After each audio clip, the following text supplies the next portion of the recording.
नमस्कार। आज हम गुड़गांव विधानसभा में पहुंचे हैं। यहाँ पर जो पहली बार बच्चे वोट डाल रहे हैं उनकी क्या आशाएं हैं, उनसे पूछते हैं कि आपका नाम? शलिका। शलिका जी नमस्कार। नमस्कार। आप बताइए कि आप पहली बार वोट डाल रहे हैं तो आपको कैसे, क्या महसूस कर रहे हैं, क्या उमंग है, क्या सोच के वोट डाल रहे हैं आप? जैसा कि बाबा ने बताया कि मैं पहली बार वोट डालूंगी, तो मेरी तो यही उम्मीदें हैं क्योंकि एक वोट जैसे हमें जो मत का अधिकार मिला है वो हमें बहुत ही मुश्किल से मिला है और सभी को मिला है और इसका उपयोग हम सभी को करना चाहिए। जब मत की बात आती है तो हमें यह सोचना चाहिए कि हम एक ऐसे व्यक्ति को अपने ऊपर खड़ा करें, अब ऐसे व्यक्ति को चुनकर भेजें जो हमारी सभी मांगों को रखे, हमारी समस्याओं को देखे, हमारी क्या इच्छाएं हैं उन्हें देखें और सभी की भलाई के लिए सोचें, क्योंकि वो हमारे एक रिप्रेजेंटेटिव है, हम उसको चुनकर भेज रहे हैं तो वो इतना अच्छा होना चाहिए, इतना योग्य होना चाहिए कि ताकि हमारी समस्याएं ऊपर तक पहुंच सकें। क्योंकि जब हमारी समस्याएं ही ऊपर तक नहीं पहुंचेंगी, लोगों की जो सारी बातें हैं वह ऊपर तक नहीं पहुंचेगी तो हम कैसे काम करवा सकेंगे। तो यही उमंग है कि उम्मीदवार जो ऐसा उम्मीदवार को चुने, क्योंकि अच्छा उम्मीदवार ही हमें अच्छा साधन दे सकता है और ऐसे अवसर हमें उपलब्ध करा सकता है जो हमारे क्षेत्र को विकसित कर सकते हैं। आज हमें विकास की ज़रूरत है, हमें विकसित होना है और जब हम विकसित होंगे तभी हम एक अच्छे देश की कल्पना कर सकेंगे और सर्वप्रथम तो हमें खुद से विकसित होना पड़ेगा। जब एक उम्मीदवार खुद से विकसित महसूस करेगा तभी वो दूसरों को विकसित कर सकता है। पहले उसको खुद को अपनी सोच जो है वो सोचनी पड़ेगी, खुद को जो है लोगों तक पहुंचना पड़ेगा कि वो हर लोगों से मिले और उनकी समस्याओं को जाने और उन समस्याओं को देखो जो सभी लोगों की एक कॉमन है और जो ज़रूरत है, जो सभी लोगों की जो ज़रूरत होगी उस पर सबसे पहले काम करें और फिर जो लोगों की अपनी जो पर्सनल चीज़ें हैं उनके ऊपर भी ध्यान नहीं। पहले तो सभी का विकास सोचना पड़ेगा, उसके बाद एक एक करके सभी तक विकास पहुंचेगा। तो मेरा तो यही मत है कि मेरा पहली बार मत देनी चाहूँगी तो मैं एक ऐसे उम्मीदवार का ही चुनाव करूँगी जो सच में समाज के लिए कार्य करे, ना कि ऐसे उस चीज़ के लिए कार्य करे जो सिर्फ उसका भला करे और जो पूरी सोसाइटी है उसके लिए करे, क्योंकि सेवाएं सब तक पहुँचनी चाहिए, केवल एक वर्ग तक नहीं। अभी जो बीजेपी की सरकार चल रही है इसकी कोई दो खास विशेषताएं कि भाई इन्होंने क्या अच्छे काम किए और दो ऐसी चीज़ें कि जो इन्होंने नहीं अच्छी की। जैसा मैं जो देखती हूँ, मैं तो ये देखूँगी कि साइंस और टेक्नोलॉजी में बहुत ज़्यादा विकास किया है। जैसे हमने चंद्रयान 3 का मिशन देखा था, वो भी बीजेपी के काल में ही हमने देखा। तो इस तरह से हम इस क्षेत्र में जो है विकास कर रहे हैं। पर वहीं मैं दूसरी ओर यह देखती हूँ तो हम देखते हैं कि महंगाई बहुत ज़्यादा बढ़ रही है, हर चीज़ पर महंगाई है, हर चीज़ पर हमें GST पे करना पड़ता है। तो मतलब जहाँ रोजगार नहीं मिल रहा, जहाँ लोग बेरोजगार हैं, वो इतनी महंगाई भरी क्षेत्र में कैसे जीवन यापन कर पाएंगे, तो उनके लिए यह चीज़ें बहुत कठिन हो जाएंगी। हम विकास तो देखते हैं परंतु गरीबों एक वर्ग, एक तबका एक ऐसा है जहाँ पर हम विकास को नहीं देखते। केवल कुछ वर्ग का विकास करने से पूरे देश का विकास संभव नहीं है। तो बीजेपी की सरकार में वह विकास कर रही है परंतु उस वर्ग तक वह पूरी तरह से नहीं पहुँची है जहाँ तक उस वर्ग तक उसे पहुँचना चाहिए। धन्यवाद बहुत बहुत। आपका नाम आयुष चौबे। आप बताइए कि गुड़गांव में आप पहली बार वोट डाल रहे हैं, आप क्या सोच रहे हैं इसके बारे में? वोट करना और वोट दे पाना हमको लगता है कि एक लोकतंत्र की बुनियादी बातों में से एक है और अपने पसंद के व्यक्ति को वोट दे पाना ये सबसे बड़ी बात है। गुड़गांव क्षेत्र को देखते हुए जितना मैंने गुड़गांव को आज तक देखा है, जाना है, समझा है, यहाँ पर वोट देने से पहले हमें जानना होगा कि गुड़गांव है क्या और गुड़गांव क्या रिप्रेजेंट कर रहा है। भारत के पटल पर गुड़गांव अपने आप को कैसे दर्शाता है। तो रोड पर चलते हुए जब मैं देखता हूँ गुड़गांव को तो दिखता है कचरे से भरा हुआ गुड़गांव, ओपन डंपिंग हो रही है, लोगों में जागरूकता का अभाव है, हर जगह कचड़े हैं, ट्रैफिक पुलिस हर 2 चौराहे पे खड़ी होती है, मनमाने रूप से लोगों का चालान काटती है, रोडों पर पानी लगने से जो निम्न स्तर के लोग हैं उनका जीवन अस्त व्यस्त हो रखा है। दिनचर्या से लोग दैनिक जीवन यापन करने वाले लोग हैं वो जूझ रहे हैं इन चीज़ों से, उस पर किसी का ध्यान ही नहीं है। नेता बनने के लिए सबसे बड़ी ज़रूरत होती है कि हम उस क्षेत्र को समझें, उस क्षेत्र की बुनियादी चीज़ों को समझें। नेता कार से चलने वाला व्यक्ति नहीं होता है, कार से चलने वाला व्यक्ति नेता बन सकता है, लेकिन असली नेता वो है जो वहाँ के बुनियादी लोगों की बात को समझे और उन तक वो चीज़ें पहुँचाएँ जिसका अभाव है उनको। अगर जिसके पास रोटी का अभाव है तो नेता का ये हक, नेता की जिम्मेदारी बनती है कि उस व्यक्ति तक रोटी पहुँचाए। अगर किसी के मोहल्ले में पानी लग रहा है तो नेता की एक व्यक्तिगत जिम्मेदारी होती है कि वहाँ के सीवर को ठीक करवाए और वहाँ का यातायात सुगम करवाए। अगर किसी कारण से उस व्यवस्था में प्रावधान होता है तो उसको ठीक करवाए। नेता का यही प्राथमिक उद्देश्य है। नेता का मतलब क्या होता है? अब हमने पैमाने बदल दिए हैं, नई सोसाइटी का उदय हो गया है, राज्य व्यवस्था कुछ चुनिंदा लोगों की गुलाम हो गई है। जिसके पास पैसा है, रुतबा है, तबका है, वो राजशाही घरों में विलीन है, उसकी मलाई खा रहे हैं। लोकतंत्र नाम की चीज़ अब बची नहीं है। जिसके पास पैसा है वही चुनाव लड़ सकता है और वही खर्चा कर सकता है, उतना लोग उसके पीछे दौड़ सकते हैं। चुनाव भी बहुत महंगा हो गया। चुनाव महंगा हो गया। इस बार मेरा अनुमान है गुड़गांव में विधानसभा के सिर्फ एक सीट पर कम से कम 100 करोड़ रुपए खर्च हुए होंगे चुनाव में, मिनिमम, सारे प्रत्याशियों को मिलाकर देखा जाए तो ज़्यादा हो गया। जो भी है। अगर इतना पैसा सिर्फ गुड़गांव के कचरा प्रबंधन पर लगा दिया गया होता, शायद हमारा गुड़गांव कचरे से मुक्त होता। कोई नहीं सोच रहा है गुड़गांव के बारे में। गुड़गांव का इलाका 270 स्क्वायर किलोमीटर का है। 270 स्क्वायर किलोमीटर का भूभाग है गुड़गांव। इससे छोटा सा देश है, 232 स्क्वायर किलोमीटर का देश है सिंगापुर। इससे छोटा देश है आबादी में और क्षेत्रफल में भी। लेकिन सिंगापुर को देखते हैं तो पाते हैं कि सिंगापुर ने गुड़गांव से बहुत ज़्यादा तरक्की कर ली है। गुड़गांव और सिंगापुर का कंपेरिजन करते हैं, देखते हैं कि आईटी हब ये भी है, आईटी हब वो भी है, फाइनेंशियल हब ये भी है, फाइनेंशियल हब ये भी है। लेकिन वहाँ पर वेस्ट मैनेजमेंट की तकनीक इतनी अच्छी है, इतनी शानदार है कि दुनिया में वेस्ट मैनेजमेंट का सबसे अच्छा उत्कृष्ट उदाहरण है। लेकिन गुड़गांव आज भी कचरे का ढेर बना हुआ है। कोई नेता ऐसा हो जिसके पास ऐसा विजन हो कि गुड़गांव को कचरे से मुक्त बना दे। गुड़गांव को सिर्फ कचरे से मुक्त बनाने की क्रिया में ही हम यहाँ पर हज़ारों लोगों को रोजगार दे सकते हैं। जबकि सरकार ये करने में सक्षम है, कर सकती है, लेकिन लोगों के पास ऐसा विजन नहीं है, इच्छा शक्ति होनी चाहिए। इच्छा शक्ति नहीं है और कर्तव्य निष्ठा का अभाव नहीं है। लोग अकाउंटेबल नहीं है लोगों के प्रति। अब कैसे आ गए लोगों के पास हज़ारों करोड़ रुपए? नेता के पास हज़ारों करोड़ आए कहाँ से हैं? तो हमारे घरों के पैसे हैं, हमारी मेहनती कमाई के पैसे हैं, जिसका उपयोग नहीं हो रहा है, जिसका उपयोग सड़क की नालियाँ ठीक कराने के लिए नहीं हो रहा है, कचरा प्रबंधन में नहीं हो रहा है। तो नेता ऐसा होना चाहिए कि गुड़गांव को अपना माने, अपना घर भरने के बजाय गुड़गांव की सड़कों को साफ कराए, लोगों को एक स्वच्छ जीवन दे। 2 अक्टूबर को रोड पे झाड़ू मारने पहुँच जाकर फोटो खिंचवा कर नेता बन जाते हैं लोग। लेकिन रोज़ सदर बाजार से लेकर हर जगह तक देखने पर रोडों पर जो कूड़े की बदबू आती है उसको मैं प्रतिदिन महसूस करता हूँ और मैं ये देखता हूँ कि यहाँ पर लोक व्यवस्था के नाम की कोई चीज़ नहीं है। यहाँ पर रोड जाम हो जाते हैं, यहाँ पर पुलिस चालान काटने के लिए तो है लेकिन जाम ठीक करवाने के लिए नहीं है। यहाँ पर लोग एक दूसरे को लूटने के लिए तो है लेकिन लोगों की मदद करने के लिए नहीं है।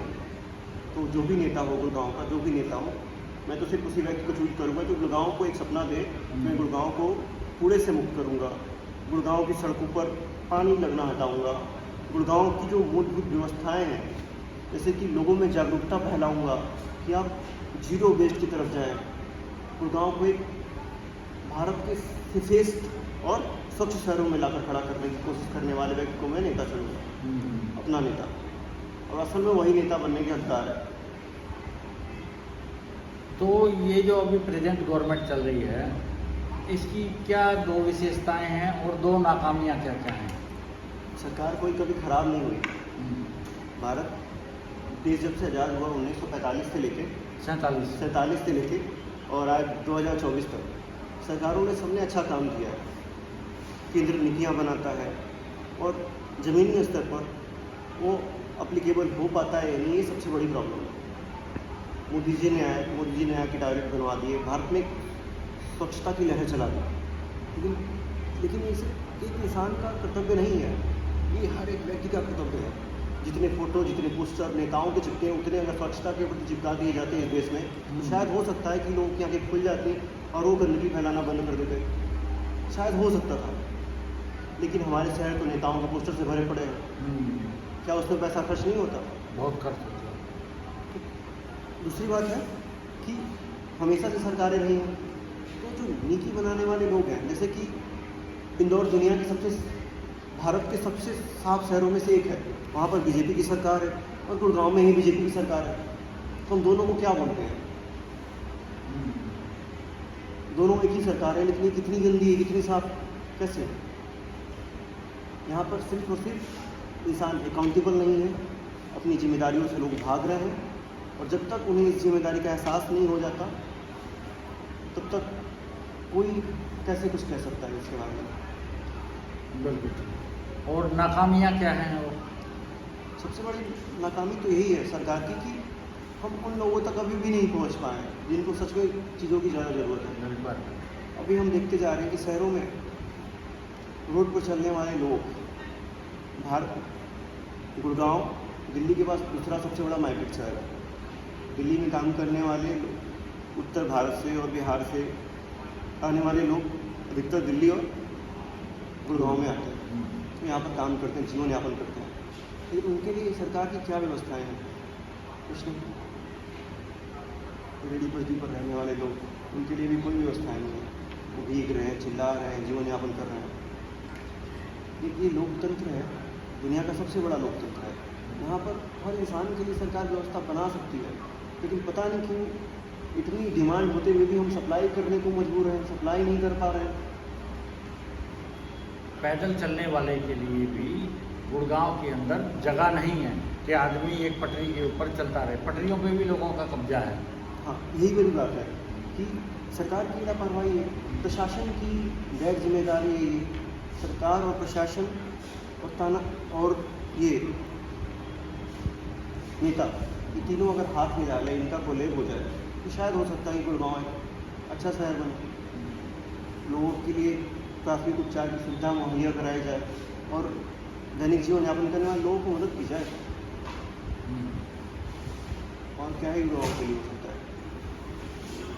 बीजेपी, कांग्रेस, आम आदमी पार्टी, जितनी भी पार्टियां कॉन्टेस्ट कर रही हैं, उनके मैनिफेस्टो को मैंने पढ़ा ठीक से। उनका मैनिफेस्टो ये बोलता है कि हम तुम्हें ये पैसा दे देंगे। उनमें गुड़गांव के लिए कोई विजन नहीं दिखता है। ये 200 बेड का अस्पताल है, उसको 300 बेड का करेंगे। अरे हम बीमार हो क्यों रहे हैं? कूड़े से, यातायात से, उसके बारे में काम क्यों नहीं कर रहे हैं? उसके बारे में काम होना चाहिए। बुनियादी चीज़ों पर काम नहीं करके हमें कमर्शियलाइज करके लूटने की कोशिश है। ये अस्पताल तो बनवा दी, उसका बिल कौन देगा? उसमें जो दवाइयाँ लगेंगी वो कौन देगा?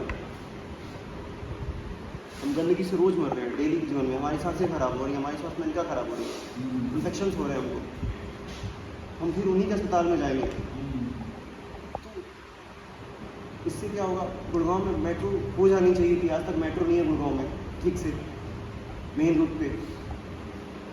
बहुत सी ऐसी जगहों जहाँ पर इतनी हैवी क्राउडेड है, इतना हैवी क्राउडेड है लेकिन वहाँ पर मैनेजमेंट नहीं है। तो हमें इन जो बेसिक चीज़ें हैं, जैसे गुड़गांव में ट्रैफिक सबसे बड़ी समस्या है, ट्रैफिक मैनेजमेंट की सरकार को बैठना चाहिए। दुनिया के सबसे चाइना से सीख लेना चाहिए हमको। चाइना ट्रैफिक मैनेजमेंट में दुनिया में सबसे बेस्ट एग्जाम्पल है। तो हमें सीखना चाहिए उन देशों से जो उन्होंने इस महारत हासिल कर लिया है। जब हम कॉपी ही कर रहे हैं, देश का संविधान कॉपी कर लिया, सब कुछ कॉपी कर लिया, हम अच्छी चीज़ कॉपी नहीं करनी चाहिए, जब कहीं की भी हो। हमने वो बाइक यूरोप से देख के कॉपी कर ली, जो दिन में भी बत्ती जलाते हैं, धूप में भी बत्ती जला के घूमते हैं। तो चाइना से भी कॉपी करने में क्या दिक्कत है? हम कॉपी कर सकते हैं वो चीज़ें। शिक्षा के मामले में हरियाणा क्राइम रेट के मामले में सबसे ऊपर है। सरकार इस पर ध्यान नहीं दे रही है। सरकार पिछले 5 सालों में कोई ऐसी नीति नहीं बनाई है जिससे वो महिलाओं के लिए, ठीक है, और गैर जिम्मेदाराना तरीके से लोगों को लूट खसोट किए जा रहे हैं, उस पर नियंत्रण लगा सके। सरकार को इस पर ध्यान देना चाहिए और बुनियादी चीज़ों पर काम करना चाहिए। चलो, बहुत बहुत धन्यवाद। आपने गुड़गांव की समस्याओं के बारे में बात की। नमस्ते भाई और बहनों, मेरा नाम मनीष चौहान है और मैं एक गुड़गांव ग्रामीण युवक हूँ और मैं आप सबको ये बताना चाहता हूँ कि सरकार का काम क्या होता है। सरकार का काम होता है शिक्षा, स्वास्थ्य और रोजगार पे काम करना। लेकिन आजकल की जो सरकार है, जो युवा और शिक्षा पे कम ध्यान देकर ये एक कंपटीशन में लगी हुई है, और ये हम सबके लिए शायद एक नेगेटिव पॉइंट भी है। और मैं चाहता हूँ कि हम यूथ है जो, हमें इस चीज़ को समझना चाहिए। जैसे आजकल के एक नेगेटिव बात भी हो सकती है उसमें, जैसे मैं कहूँ कोई लोग नेगेटिव ले जाए कि भाई आजकल जैसे कोई मंदिर वगैरह पे चर्चा कर रहा है, कोई मंदिर लड़ाई हो रहा है। और जैसे कि भाई आजकल के जो कम उम्र के बच्चे हैं, नए बच्चे हैं, वो ज़्यादा प्रोत्साहित हो रहे हैं इस चीज़ की तरफ कि भाई हमें थोड़ा वो करना है जाति धर्म पे। और लेकिन आप कहने का मतलब मेरा समझ पा रहे होंगे, लेकिन हम जो यूथ है उसको हमें इस पर इतना ध्यान नहीं देना। हमें अपनी शिक्षा, रोजगार और स्वास्थ्य के ऊपर काम करना है। और हमें सरकार से डिमांड ये करनी चाहिए कि आप सरकार, हम आपको चुन रहे हैं तो आप हमें पहले फर्स्ट ऑफ आपका ये काम होना चाहिए कि भाई जिसके लिए आपको हमने चुना है उसके लिए आप पहले वो करो, हमें कोई पॉजिटिव थिंकिंग दिखाओ। बाद में होती है सब चीज़ें, तो बिल्डिंग ब्रिज ये सब तो बढ़ाने, ये तो बाद में भी हो जाती है। अभी जो गुड़गांव विधानसभा में आप पहली बार वोट डाल रहे हैं, जी। तो ये क्या सोच के डालेंगे कि भाई आपको कैसा एमएलए चाहिए आपको? जी, मैं तो यही चाहूँगा जी, एक तो सबसे पहली बात हमारी सोसाइटी है उसमें आजकल लोग बागों में एग्रेशन बहुत बढ़ रही है। किसी भी छोटी छोटी मुद्दों पर, रोड वगैरह पर अगर कोई गाड़ी भी भिड़ जाती है तो आजकल लड़ाई दंगे, मतलब एक तरीके से एग्रेशन बहुत है पब्लिक में ना। तो मैं तो यही चाहूँगा सबसे पहले कानून को थोड़ा इस चीज़ को ध्यान देना चाहिए कि भाई ऐसा ना हो, ठीक है ना। और दूसरा भाई थोड़ा वो भी देखना चाहिए कि जैसे जाम वगैरह लग जाते हैं रोड्स वगैरह पे, बहुत ज़्यादा जाम लगते हैं, 4-4 घंटे जाम में लगे जाते हैं, पानी भर जाता है। जैसे नरसिंहपुर ग्राम है हमारा, तो भाई वहाँ पे बहुत ज़्यादा पानी भरता है, वहाँ पे टाटा मोटर्स के वहाँ, तो इस पर थोड़ा ध्यान देना चाहिए। वो तो एक ही है, ऐसे बहुत सारी जगह है ऐसा। बहुत बहुत धन्यवाद। धन्यवाद।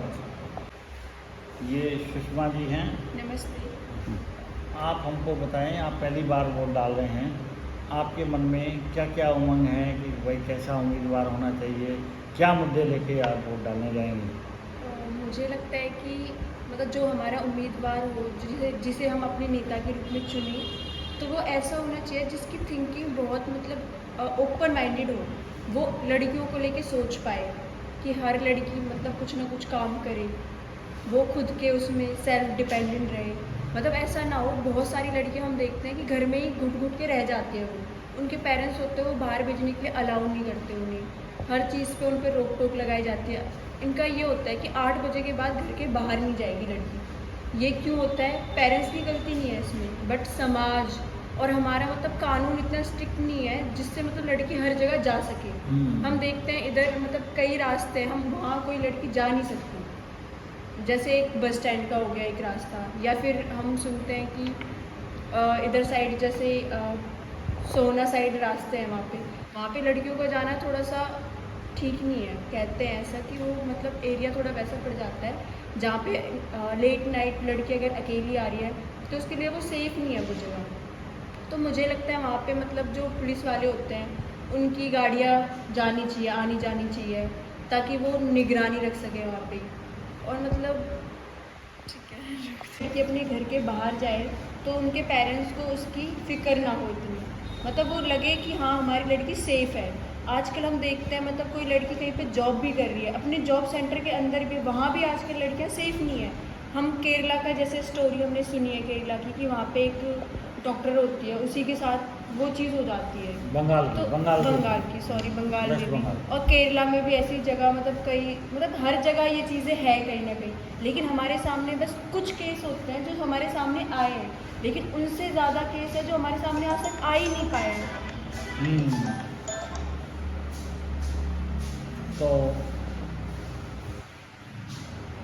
तो आप पहली बार जो वोट डालोगे तो और क्या सोच के डाल रहे हो? मैं ये सोचती हूँ अगर मैं किसी को वोट दे रही हूँ तो सबसे पहले वो लड़कियों के सेफ प्लेस के बारे में ज़रूर सोचें। दूसरा कि जहाँ ये हम अब जब बारिश आती है इन मौसम में तो क्या होता है, रोड पे पानी भर जाते हैं और उन पे बड़े बड़े गड्ढे हो जाते हैं, लेकिन हमें पता नहीं चलता। हाँ। उससे क्या होता है कि जो लोग आते जाते हैं अपने जो जॉब पे जा रहे हैं कहीं जा रहे हैं उन्हें बहुत दिक्कतों का सामना करना पड़ता है। ना तो वो टाइम पे अपने ऑफिस जा सकते, ना वो घर रुक सकते, उन्हें तो जाना है ही।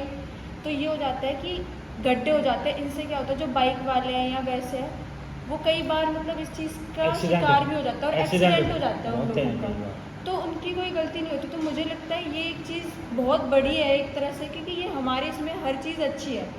कोई मतलब खुश होता है कि बारिश आई है, लेकिन यहाँ पे होता है कि बारिश आने के बाद कीचड़ गंदगी इतनी हो जाती है कि हम खुद सोचते हैं कि मतलब इसका निवारण होगा कब, ये कब, मतलब ये सिविल लाइन ये सारी चीज़ें कब ठीक होंगी। कोई भी राजनेता आता है वादे तो बड़े बड़े करता है बट वो उस कार्य को करता नहीं है कभी भी पूरा।